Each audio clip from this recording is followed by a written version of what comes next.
The next thing an entrepreneur's DNA reflects is a creative problem solver. You got to be a creative problem solver. This is a way of solving problems when conventional thinking has failed.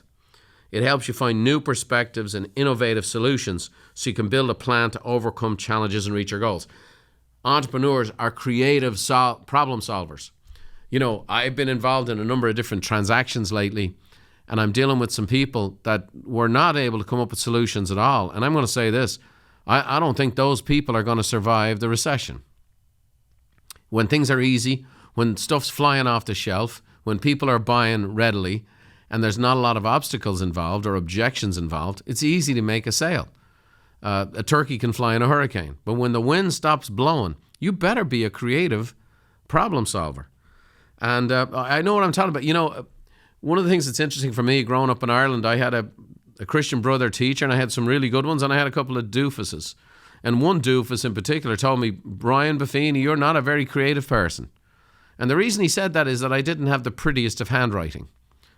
Pretty interesting for a guy who, in the last 30 years, has sold about, somewhere around 250 million personal notes. And one of the reasons for that is because I write personal notes all the time. And if you've ever listened to any of my broadcasts in the past or presentations in the past, I'm a big believer in personal notes as part of my overall business strategy.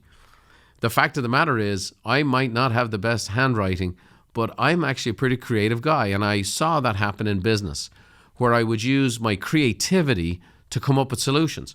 And the solutions are this: we're going to make this work. We're going to figure out how. I don't know what to do right now, but I know what we are going to do. We're going to make this work, and then we're going to figure it out. And that's what entrepreneurs do, and that's what we think about. And we're going to put a creative solution, and sometimes we're going to put a creative solution together and then systemize it into a product or service so it can be duplicated again. Albert Einstein said we cannot solve our problems with the same thinking we used to create them. Richard Branson said critical thinking is the key to creative problem solving. More on him later. Charles Swindoll, one of my favorite authors and speakers, says we're all faced with a series of great opportunities brilliantly disguised as impossible solutions.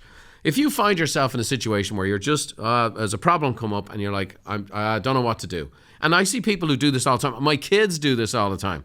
You know, Dad, what do I do? And sometimes I've made the mistake of figuring it out for them. But when I'm really parenting properly, I go, well, what are your thoughts? What's another way to work at this? How could we fix this? And when you ask questions, probing questions over and over again, when a person comes up with a solution, by George, they really get it figured out. The last piece I want to say on this is, as the DNA of an entrepreneur, is that you need to be a combination of Pollyanna and Freddy Krueger.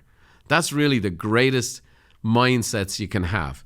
Now, Pollyanna, right, in the famous Eleanor Porter children's story, and then if you remember back into the 60s, it was a Disney movie with Hayley Mills. She's just someone who is consistently and excessively optimistic about all things. She used to talk about the glad game, where you find something to be glad about in every situation. People will say to you, oh, you're just Pollyanna. You know, Pollyanna is someone who's so hopelessly optimistic, they're not rooted in reality many times. But I will say to you, you have to be Pollyanna to be an entrepreneur. You have to believe in the best of the future. You have to believe in the best of people. Like, if I do this service, people are going to pay and appreciate it. If I serve people this way, they're going to be so happy with what I do, they're going to tell their friends. You have to believe in the future. One of the challenges I'm going to lay down for you today is that if you want to fulfill your Pollyanna nature, which needs to be in the DNA of every entrepreneur, you need to shut off the news.